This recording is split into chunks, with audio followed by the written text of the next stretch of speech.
Здравствуйте, на телеканале БСТ. Время подвести итоги недели. В студии Элина Насырова. И вначале коротко о главном. Опора государства. Я всегда очень хотела большую семью. То есть для меня картина идеальной семьи — это действительно там семейные вечера, когда все в сборе, когда шум, когда играют дети рядом.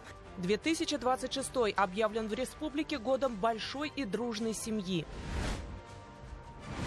Добрая традиция. Пусть этот арбузат станет символом вашей благополучия. Глава Башкортостана поздравил подопечных Уфимского хосписа со Старым Новым годом. Мы этот хоспис строили с любовью. Мы этот хоспис строили для того, чтобы была возможность комфортно, хорошо провести какое-то время, подлечиться, набраться сил. От малых городов до мегаполиса. Основная задача первые годы стояла тем, чтобы переделать центр городов, и мы занимались много площадями, центральными улицами, центральными парками. В Башкортостане развивается комфортная городская среда. Спасибо администрации, что создают условия для нас, жителей. Ради безопасности. Закон направлен на то, чтобы сделать правила перевозки детей максимально строгими и не допускать халатности. С Нового года ужесточили наказание за перевозку детей без автокресла и ввели более 60 новых дорожных знаков. Мы также продолжим модернизацию светофорных объектов, будем устанавливать контроллеры потока автомобилей.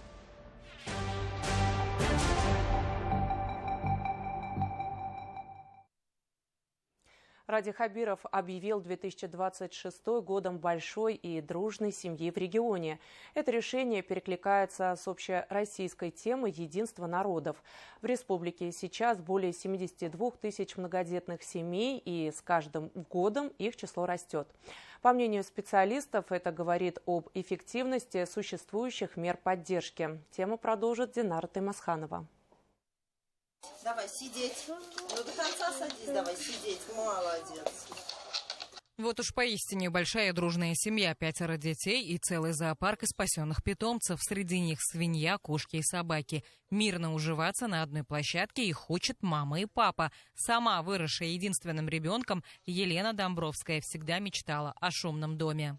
Я всегда очень хотела большую семью. То есть для меня картина идеальной семьи — это действительно там семейные вечера, когда все в сборе, когда шум, когда играют дети рядом. Я очень этого хотела всегда. И вот желание сбылось. 3 сыночка и лапочка-дочка. О таком счастье поначалу даже не мечтали Луиза и Наиль Бактыбаевы. Старшие сыновья стали для сестренки примером, помогают по дому, хорошо учатся. Родители уверены, главное воспитание — любовь, поддержка и чувство команды.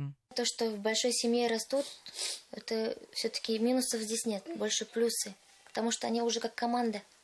Они уже друг без друга не могут, да, и друг друга поддерживают. Таких команд в Башкортостане уже больше 72 тысяч. За последние 5 лет их число выросло на 24%. Специалисты связывают эту динамику с эффективной социальной политикой. И решение главы республики посвятить этой теме целый год – закономерный шаг. Надеюсь, вы знаете, что мы год 2026 объявили годом большой дружной семьи. Поэтому надо, уже опять план мероприятий и вперед. Вот. Президент объявил годом единства народов. И все у нас тут коррелируется и совпадает, по-моему. Статус многодетной семьи в республике бессрочный, льготы на ЖКХ и проезд сохраняются, пока старшему не исполнится 23. А с прошлого года появилась и новая мера – 50% компенсации за платное обучение детей в техникумах и колледжах. Всего в Башкортостане реализуется более 40 видов поддержки. И это тоже говорит о многом, безусловно. Во-первых, об эффективности этих мер поддержки. И, конечно, о том, что на самом деле у нас в Республике Башкортостан созданы очень добрые, хорошие традиции по тому, чтобы максимально в каждой семье было больше детей. Поддержка – это не только льготы, но и признание. Медалью «Материнская слава» в республике награждены уже более 9,5 тысяч женщин. Многие родители еще активно ведут общественную и культурную жизнь, получают признание на федеральном уровне. Семья – это фундамент благополучия ребенка и его островок безопасности в сегодняшнем тревожном мире. И именно здоровая функциональная семья выступает буфером, который дает ребенку чувство безопасности и дает условия для развития даже в сложные времена. В 2025 году в Башкортостане появился новый праздник – День многодетной семьи. Его впервые отметили 21 декабря, ставя в пример тех, кто носит особый статус. Именно они доказывают, большая семья – это не вызов, а осознанный выбор, который государство и общество готовы поддержать. Динара Таймасханова. Итоги недели. Первый рабочий день Нового года в Уфимском районе открыли образовательный центр. Школе, рассчитанной на 640 учеников и 160 воспитанников детского сада, присвоено имя Героя России Ильдара Суфиярова, погибшего при выполнении воинского долга в зоне спецоперации.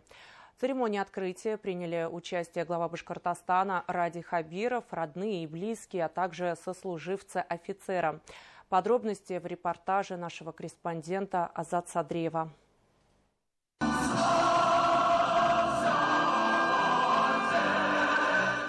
Под гимны Российской Федерации и Республики Башкортостан деревня Шмидтово Уфимского района подняли государственные флаги. В этой школе церемония прошла впервые, но станет еженедельной традицией.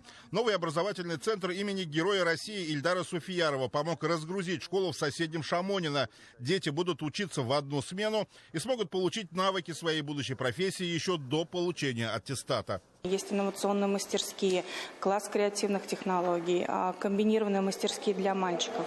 Здесь будет изучение профильного образования, изучение такого направления, как графический дизайн, дизайн одежды, промышленный дизайн. Кроме этого, для мальчиков будет изучение и работа на таких станках, как фрезерные станки с ЧПУ, 3D-принтеры, 3D-моделирование они будут изучать. Образовательный центр стал одним из самых современных в республике. Здесь созданы условия не только для учебы, но и для отдыха детей. Глава Башкортостана оценил уровень технического оснащения кабинетов, столовой, спортивного зала и медицинского блока. Мы решили 2026 год начать вот таким образом. Открыть школу здесь, в Уфимском районе. Это очень долгожданная школа. Район развивается. И, конечно, нам хотелось, чтобы дети, которые здесь появляются, учатся, учились в очень хороших условиях. Это очень хорошая школа, это целый образовательный центр, который сам определит вместе с коллективом будущее свое развитие. Но точно знаю, что из этой школы выйдут еще очень много достойных людей. Пройти этот путь до конца предстоит первоклассникам, которые пока только осваиваются в новой школе. Но впечатлений уже хватает. Сенсорный экран. Парты все чистые. Стулья прикольные. Книжные полки, где можно сидеть на перемене и читать. Для начала я боялся школы, но я даже не проверил там внутрь, а оказывается там интересно. Почетными гостями на церемонии открытия образовательного центра имени Героя России Ильдара Суфиярова стали его вдова Айгуль Суфиярова, дети и мама офицера, а также сослуживцы, с которыми старший лейтенант был знаком еще с первых дней боевого слаживания. В 2024 году, когда наши подразделения перекинули на наиболее тяжелое направление, взвод Ильдара Суфиярова в составе 1-го батальона отвечал как раз за стык с нашими соседями. И тот подвиг, который он совершил, не дал пройти противнику в разрез между нашими подразделениями. Тем самым не дал противнику зайти во фланг нашего полка. После гибели старшего лейтенанта с позывным «Хасан» для офицеров было делом чести похоронить героя на родной земле. Мы занимали активно поисками, и нам просто повезло, то, что, оказывается, с той группой еще один человек выжил, был в плену 15 месяцев. прибыл по обмену, и благодаря его показаниям буквально в считанные часы мы нашли Ильдара. Быстро все организовали и привезли наконец-то домой. В честь Ильдара Суфьярова назвали не только новый образовательный центр. В Уфимской школе номер 56, где учился будущий военный, установлена парта героя. Его имя увековечили на стеле павших героев России в Парке Победы, а Уфимский горсовет принял решение присвоить имя офицера одной из улиц столицы. В новой школе открыт и музей Ильдара Суфьярова. Родные герои России передали в его фонд личные вещи офицера, которые уже с интересом изучили школьники. Ведь это не только центр просвещения, но и патриотического образования. Азат Садриев, Булат Садриев, Ринат Акбашев. Итоги недели. Уфимский район. Ради Хабиров поздравил подопечных Уфимского хосписа со Старым Новым годом. Это уже стало доброй традицией. Глава республики вечер 13 января ежегодно проводит в Центре паллиативной помощи. Общается с подопечными хосписа и сотрудниками. Многие из них и Новый год встречали в стенах центра. Подробности далее. Может быть, подружки пересядем или за тот конец стола? Здесь вам комфортно будет? Да. Хорошо, давайте присядем сюда. За происходящим с кошачьей осторожностью наблюдает местная питомица Мистика. В ее поле зрения последние праздничные приготовления. Подопечные хосписа собираются в концертном зале. Большинство, конечно, добираются с помощью волонтеров. И такая возможность есть даже у тех, кто не встает с постели. У каждого из них своя непростая история. Когда получается, когда не очень сильно больно. Здесь вот первый раз вот сюда, когда ее тоже привезли, тоже очень тяжелая была. Все помогали, очень помогали. Валентине Геннадьевне 77 лет, ее можно назвать настоящим героем. В хосписе она ухаживает за своей дочерью. Это их второй совместный заезд. А до этого 5 раз находилась здесь сестрой. Тяжелые последствия после перенесенных инсультов. Тогда семья не знала, что делать. На руках тяжелой паллиативной больной. Казалось, сестре осталось немного. Сестра была в очень тяжелом состоянии. В общем, мы думали, что она вот выжила. Это просто, знаете, такое учреждение у нас. Это просто подарок судьбы, как говорится, для многих.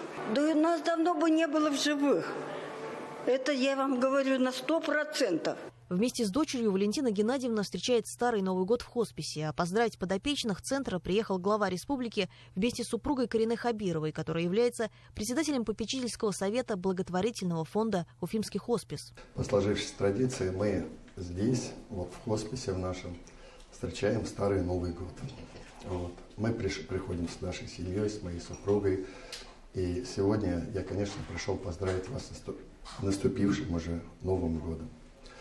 Просто хочу сказать, что, знаете, что мы этот хоспис строили с любовью. Мы этот хоспис строили для того, чтобы людям, которые побаливают, которым, может быть, такие тяжелые жизненные ситуации выпадают, здесь была возможность комфортно, хорошо провести какое-то время, подлечиться, набраться сил. Работа фонда «Уфимский хоспис» выходит далеко за стены центра. Отделение паллиативной помощи в Абзелиловском районе, которое часто называют первым хосписом республики, будет взято под опеку специалистов. Наш благотворительный фонд «Уфимский хоспис» поддерживает благодаря грантам главы Республики Башкортостан данное отделение для того, чтобы тоже внести туда качество жизни, для того, чтобы там стало немножко лучше, теплее, для того, чтобы поддержать тех сотрудников, которые горят и работают там, чтобы помочь тем, кто не может доехать до Уфимского хосписа. Мы нарабатываем опыт и начинаем им делиться не только с теми, кто работает в нашем регионе, но уже и с Российской Федерацией. Действительно, к нам уже есть запросы, когда спрашивают, уточняют. Уже по традиции глава республики отправился пообщаться лично в комнаты к подопечным. Здесь и пожилые люди, и дети, и молодые мужчины. Для кого-то это уже не первый заезд в хоспис. Здравствуйте. Здравствуйте, Все хорошо, спасибо большое. Меня помните? Да, помню, конечно. И главное, для них даже не подарки, а общение. Иногда хочется, чтобы просто сели рядом и выслушали.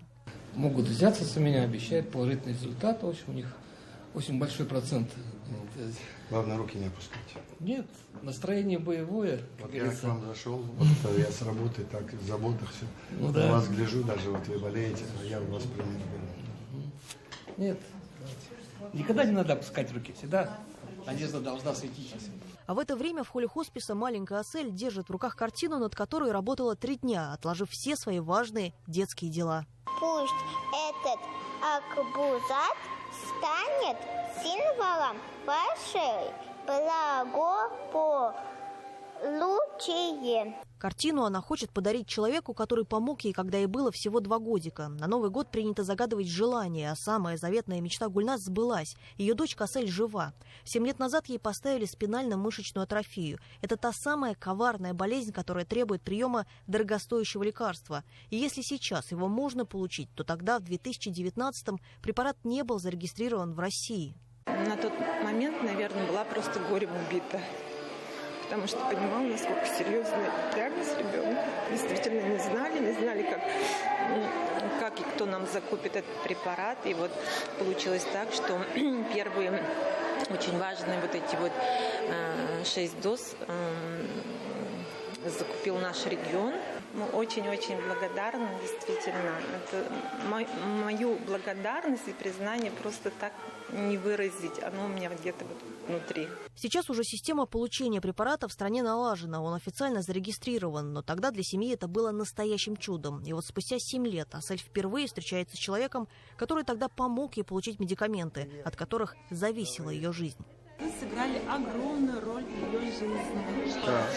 Асель спинально-мышечной атрофии, вы нам помогли, когда мы нуждались в дорогостоящем препарате. Вы полностью под контроль взяли ее лечение. Может, вы вспомните? Как динамика? У нас все отлично. Слушай, ты такая красавица. Вот так. Да ты что, сама делала? Да, и подписала она. Это конь Аргузат. Всем желаю. Асель уже ученица 1 класса обычной школы. В хоспис приезжает для поддержки здоровья. А мама здесь может немного отдохнуть, перевести дух. С главой республики они договорились встретиться еще раз, но уже в родном Нефтекамске. Обещала показать дневник с оценками. Анастасия Ильчебаева, Артур Хуснудинов, Марат Юнусов, Ильшат Казакулов. Итоги недели. Уфа. Республика начала Новый год с уверенными позициями в федеральных рейтингах. Сразу 2 авторитетных исследования подтверждают, регион наращивает международные связи, а глава Башкортостана по-прежнему остается в списке самых заметных и активных руководителей в стране. Ради Хабиров укрепил позиции, заняв 2-ю строчку в рейтинге губернаторов по налаживанию внешнеэкономических контактов. 5 глава республики получил из-за высокой вовлеченности в социальных сетях. Обо всем подробнее в следующем материале.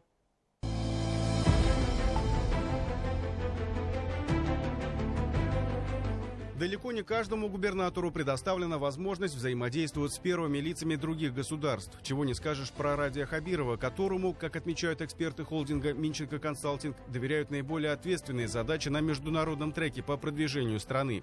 Взять хотя бы участие в российско-таджикских переговорах, на которых Башкортостан подписал соглашение о создании совместного индустриального парка. Заслуги властей региона в укреплении экономического сотрудничества России со странами СНГ отмечал и президент Владимир Путин, подводя итоги года. Подобные же проекты мы рассматриваем в ряде других государств-партнеров. И, безусловно, ваш опыт будет использован. Уверен, просто не сомневаюсь, что Башкортостан с его развитой технологической базой, промышленной базой, сыграет нужную роль и добьется всех целей, которые перед собой ставит. Прошу федеральное правительство, если в этом есть необходимость, вас поддержать.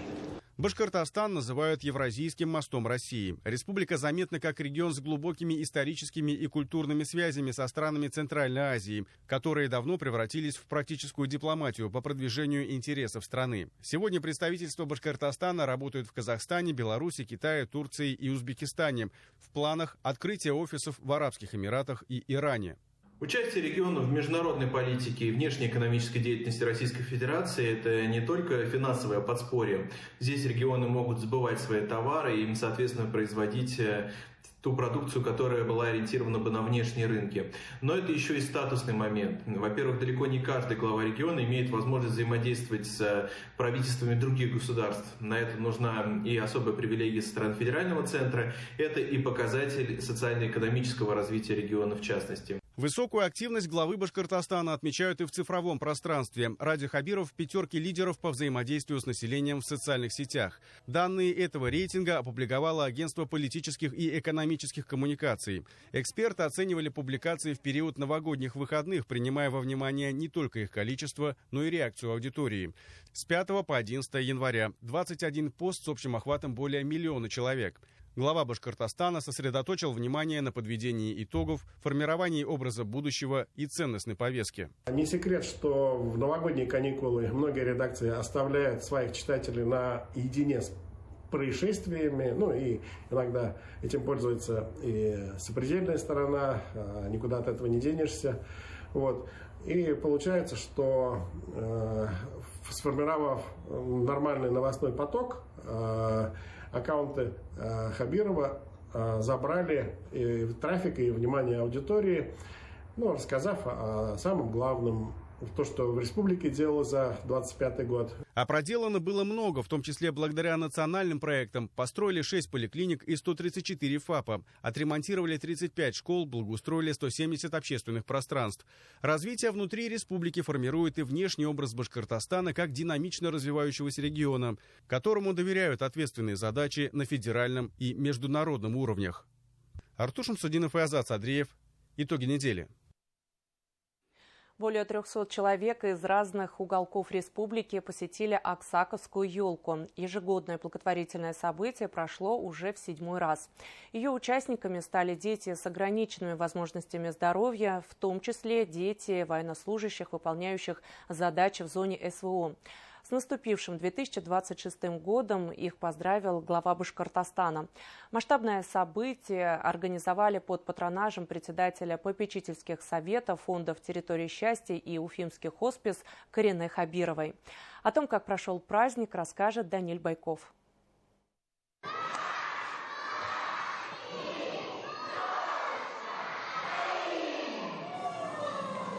Зажжение главного символа Нового года, любимые сказочные персонажи и массовый хоровод явно запомнятся на всю жизнь многим детям. В том числе и то, как их уже с порога встречают аниматоры в ростовых куклах. Образ Мальвины на себя примерила и 7-летняя Амира. У девочки с рождения спинально-мышечная атрофия, поэтому ее сопровождают кадеты, которые помогают подняться по лестнице. Тут красиво, и клоуны тут смешные. И Чебурашка. Я хожу в 115-ю школу и хожу на плавание, и на шахматы. Я очень люблю раскрашивать, рисовать. Передвигается, она может встать, может пройти. Упал. Да, просто у нее не так много сил, и она не может по ступенькам, например, подняться и на дальние расстояния ходить. Могу только, если за руку держаться. Здесь просто условия все для таких деток организованы. Я считаю, что нужно такие мероприятия проводить. Всего же масштабное событие посетили свыше 300 человек из разных частей республики. Их с наступившим 2026 годом поздравил глава Башкортостана вместе с супругой. Ради Хабиров пожелал маленьким гостям крепкого здоровья, успехов в учебе, а их отцам, которые сражаются в зоне СВО, просил передать слова глубокого уважения и благодарности. По скромным подсчетам, в регионе насчитывается более 20 тысяч детей с ограниченными возможностями здоровья. Значимо то, что мы в республике создаем и развиваем полноценную систему мер поддержки, начиная с организационных, технических, реабилитационных, коррекционных, лечебных, и, соответственно, вот таких вещей. У нас есть такая договоренность с главами муниципалитетов, что они сами у себя проводят подобные мероприятия. Потому что, я говорю, наша задача охватить как можно больше. Для детей подготовили насыщенную программу. Художники создавали яркие образы участникам елки с помощью аквагрима. Захотелось вот такой рисунок, но не на лице, он захотел на руке. Девочки в основном просят цветы, бабочки такие объемные. Аксаковская елка проводится в Башкортостане в 7-й раз под патронажем супруги главы региона Карины Хабировой. В реализацию проекта большой вклад внесли благотворители, представители бизнеса. Все они интересуются, как можно помочь семьям, которые оказались в непростой ситуации. На самом деле это не просто праздник, это, конечно же, оказать внимание особенному ребенку, семье. Каждый день люди работают над собой, работают над тем, чтобы своему ребенку помочь. помочь и сделать его здоровым, хорошим, вырастить прекрасным человеком. Вот, наверное, это время, когда можно остановиться, когда можно приехать сюда, где получить полную заботу, тепло и уют. После театрализованного концерта, на котором звучали песни из популярных музыкальных сказок и пьес, Ради Хабиров вместе с супругой вручили участникам Аксаковской елки новогодние подарки. Организаторы выбрали название не случайно, так как отсылает к наследию Сергея Аксакова. Его творчество пронизано любовью к родной природе, семье, состраданию и вниманию к ближнему. Именно эти ценности легли в основу праздника. Даниил Байков, Артур Ханов, Родион Матвеев. Итоги недели. В 2025 году в Башкортостане благоустроили 100 общественных пространств. Их отремонтировали по федеральному проекту формирования комфортной городской среды, нацпроекта «Инфраструктура для жизни». Всего с начала действия программы в 2019 году в регионе благоустроили свыше 800 общественных территорий. Так, например, в Белебее поющие родники стали лауреатом номинации «Парк в лесу» на 2-й Всероссийской парковой премии. О том, как развивается городская среда, в нашем следующем сюжете. Ежедневные прогулки вокруг озера стали любимым ритуалом как для супругов Барабановых, так и для других жителей Белебея. С тех пор, как открылся обновленный парк «Поющие родники». Когда сюда приходим, я уж палками скандинавской ходьбой занимаюсь. Мужа уговариваю, он так любит. Мы всегда здесь гуляем, потому что нам нравится около воды. Тут зимой, конечно, воды нет, но зато благоустроено, удобно, хорошо. Спасибо администрации, что создают условия для нас, жителей. Территория всегда была излюбленным местом отдыха для жителей Белебея. Есть где прогуляться, небольшой пруд, лесной массив, но с 2020 года здесь стало еще красивее, по душе и взрослым, и детям. Белебей одним из первых победил во всероссийском конкурсе лучших проектов создания комфортной городской среды в малых городах и исторических поселениях. Из невзрачного парка архитекторам удалось сохранить уникальный ландшафт территории, подчеркнув его все зоны в эко-стиле. Более 200 светильников. Уникальное освещение. Вечером здесь очень красиво. Береговая линия у нас также благоустроена деревянным пирсом. Тоже такая уникальная история. Нигде в республике нет такого парка благоустроенного. А здесь каждый день гуляет в зимнее время гуляет более 2000 человек. По всему парку павильоны и зоны для разного отдыха. Креативное пространство «Бублик» даже вошло в лонг-лист престижной архитектурной премии. Здесь комфортно всем. Когда я еще была беременная, я сюда ходила гулять, и тут было все на этапе котлована, то есть все только строилось. И вот уже в 2020 году, когда я родила, мы уже ходили сюда, начали ходить всей семьей. Было очень удобно прогуливаться с коляской. Был отдых для всех, то есть идешь с сестрой, есть там, она очень любит заниматься спортом, ей есть где пробежаться. Я в это время, допустим, была на детской площадке с ребенком. В парке же они летом особенно у нас работают кафе, то есть мы можем прийти и кофе попить, и пообедать здесь. И с коллегами и встретимся, или которые в отделенных офисах работают, тоже приходят сюда, мы с ними встречаемся. Цель нацпроекта – комплексное развитие населенных пунктов, от строительства и ремонта жилья и дорог до обновления всей сопутствующей инфраструктуры. За 6 лет в республике благоустроили свыше 800 территорий на 8 миллиардов рублей. Завершили работы в Баймаке, благоустроили территорию бывшего медиплавильного завода в Ишимбайском районе. Один из крупнейших промышленных центров региона и родина знаменитых автобусов «Нефас». Ознакомиться с историей Нефтекамска можно, прогулявшись по аллее «Ось времени». Территория разделена на тематические зоны: нефтедобыча, промышленность, работники завода, строители. Отлично, супер. Красиво, аккуратно, все культурно. Нам нравится здесь все. Эту аллею мы ждали очень давно, потому что как сюда переехали, надеялись, что ее реконструируют. Очень хорошо, что будут выставки, я так думаю, павильоны построены. Преобразился и Салават. Центр города стал точкой притяжения для местных жителей и гостей. А вот в Баймаке все внимание горожан приковано к парку культуры и отдыха имени Салавата Юлаева. Жители города очень довольны, посетили этот парк уже больший час населения. В Мелеузе обновили бульвар Славы. Также общественные территории отремонтировали в Агиделе, Бирске, Благовещенске, Учелахе, Науле, Дюртюлях и других городах. В столице Башкортостана благоустроили парк лесоводов. По построили игровые комплексы в эко-стиле и установили безопасные покрытия. Если мы говорим про малые города республики, то, конечно, основная задача первые годы стояла с тем, чтобы переделать центр городов, и мы занимались много площадями, центральными улицами, центральными парками.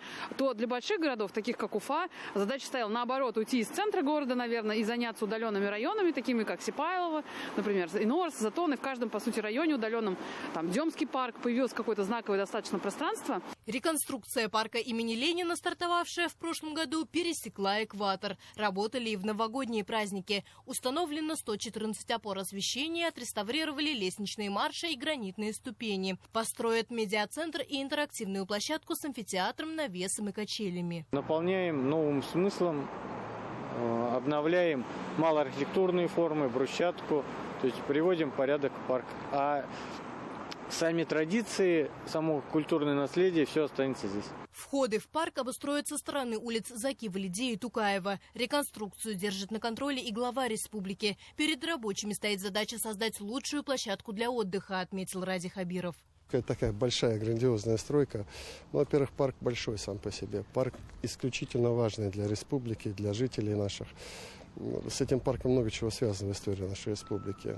Я всегда говорю, я сам к экзаменам здесь готовился. Это было 40 лет с лишним назад. Масштабное обновление главного парка столицы планируют завершить уже этой осенью, ко Дню Республики. И это лишь одна из 144 территорий, выбранных самими жителями. Более 770 тысяч голосов определили, каким станет Башкортостан завтра. Шаг за шагом выбирая новые пространства для жизни, отдыха и душевных встреч. Алия Эльтубаева, Роберт Давлетбердин, Иван Шабрин. Итоги недели.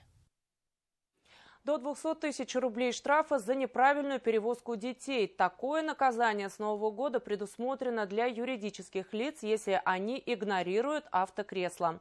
Нарушать стало дороже и обычным водителям, а вот самозанятых таксистов теперь приравняли к должностным лицам, что тоже повлечет большую административную ответственность. А еще с 1 января 2026 года в стране вступил в силу национальный стандарт для дорожных знаков, который подразумевает введение более 60 новых указателей и табличек. О тонкостях нововведения расскажет мой коллега Руслан Батаргариев. В 8 утра экипаж Уфимского полка ДПС выдвигается на улицу Закива-Лиди. Локация и время выбраны не случайно. Рядом школа и детский сад. Вероятность остановить автомобиль, в котором маленькие пассажиры, высокая. Обращаем внимание на правильность перевозки несовершеннолетних пассажиров, правильность правила использования детских удерживающих устройств. Начиная с 8 декабря прошлого года в республике проходит профилактическая акция «Не губи ребенка, пристегни». Основная цель – предотвращение нарушений правил перевозки детей, сокращение числа погибших и получивших травмы несовершеннолетних пассажиров. В одной из патрульных машин пример того, как правильно должен перевозиться ребенок. Полицейские специально возят даже с собой детское кресло, чтобы в случае необходимости продемонстрировать. Правда, вместо настоящего ребенка здесь обычная кукла. С Нового года, а точнее с 9 января, в России увеличился штраф за нарушение правил безопасности при перевозке детей. Если раньше за отсутствие автокресла или специального удерживающего средства размер наказания был 3000 рублей, теперь придется заплатить 5000. Для должностных лиц сумма штрафа выросла вдвое, с 25 до 50 тысяч рублей. Но это же безопасность людей, детей.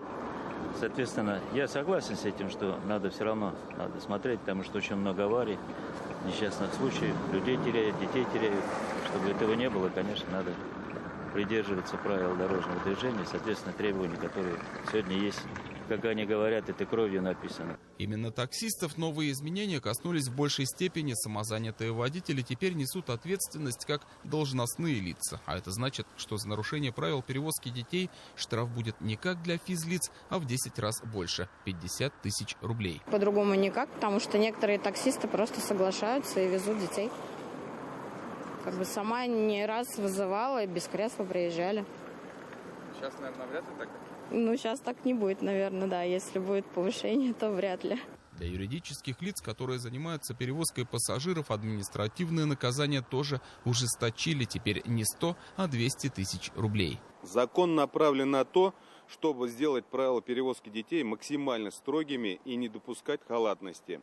В 2025 году на дорогах республики зарегистрировано 159 дорожно-транспортных происшествий с участием детей-пассажиров, в которых 10 детей погибли и 169 получили травмы различной степени тяжести. Повышение суммы штрафа за неправильную перевозку детей – это лишь одно из новшеств. С 1 января 2026 года в России принят ГОСТ, который вводит новые дорожные знаки и правила их применения. К примеру, появилась табличка «Глухие», информирующая о слабослышащих или неслышащих пешеходах. А вот на знаке «Парковка» теперь может быть указан способ постановки автомобиля на стоянку, что до этого дублировалось дополнительной табличкой. На щите с указателем «Искусственная неровность» теперь водители смогут увидеть и рекомендуемые ограничения скорости. Цель одна, простая, значит, это задача снизить визуальный шум, то есть демонтаж произойдет части избыточных знаков, и, к примеру, Москва собирается 10% знаков после введения этих информационных новых знаков уже сократить. Изменены и правила применения указателей. Перед некоторыми регулируемыми перекрестками в населенных пунктах разрешено не ставить знак «Стоп-линия», достаточно разметки. Сама же табличка теперь может применяться и в вертикальном исполнении. Помимо обновления дорожных знаков, в этом году в Башкортостане намерены продолжить работу в рамках реализации проекта «Интеллектуальные транспортные системы». Мы также продолжим модернизацию светофорных объектов, будем устанавливать контроллеры потока автомобилей, наносить дорожную разметку, будь то во дворах, около школ. Что касается дорожных знаков, обновленный ГОСТ подразумевает введение более 60 новых указателей и табличек, а также корректирует требования к их установке. Эти меры должны снизить уровень визуального шума в населенных пунктах и аварийность на дорогах. По крайней мере, такие задачи ставились при разработке новых стандартов. Руслан Тагареев, Азат Ишбулатов, Руслан Галямов. Итоги недели. Православные верующие готовятся встретить один из главных религиозных праздников – Крещение Господне, который отмечается 19 января. По всей республике для окунания на водоемах организовали порядка 100 иорданий, а безопасность обеспечивают свыше 1000 спасателей, полицейских и медиков. Сегодня же крещенский сочельник, когда священнослужители первый раз освящают воду. После этого ее можно набирать, а вот чин омовения купели происходит вечером после литургии. В Ленинском районе Уфы иордань оборудовали на старице реки Белой. Но опять же, все по возможности человека, насколько он готов к этому. Самое главное, чтобы он приходил с верой и с благоговением. Самое главное для верующего – это поститься в этот день, молиться, посещать божественную литургию. Вот сейчас была накануне всеночное бдение. Сегодня в 23:15 будет божественная литургия Василия Великого. После него также будет великое освящение воды. Толщина льда здесь на сегодняшний день около 32 сантиметров, что позволяет безопасно провести вот это мероприятие. Значит, ранее мы проводили в микрорайоне Нижегородка. Там на сегодняшний день лед полностью не встал. Там имеется полыня, что небезопасно на сегодняшний день. В прошлом году где-то было до 900. В этом году мы ожидаем еще больше жителей, которые придут. С момента освещения можно окунаться в купель. Все они оборудованы перилами для безопасности, а рядом дежурят спасатели. Установлены теплые палатки для переодевания, всех угощают кашей и чаем. В понедельник после утреннего богослужения священнослужители вместе с прихожанами совершат крестный ход, а после второй раз пройдет обряд освящения воды. К слову, в этом году наибольшее количество купелей организовано в Уфе, Уфимском и Дуванском районах. Хорошо, вот теперь жар такой пошел, сразу энергия, прилив, хорошо. Вот здесь организовали в Ленинском районе, так начали сюда ходить. Вода становится священное омывание, очищение, прилив энергии. Такой была уходящая неделя. Спасибо, что были с нами. Оставайтесь в курсе событий вместе с телеканалом БСТ. До свидания.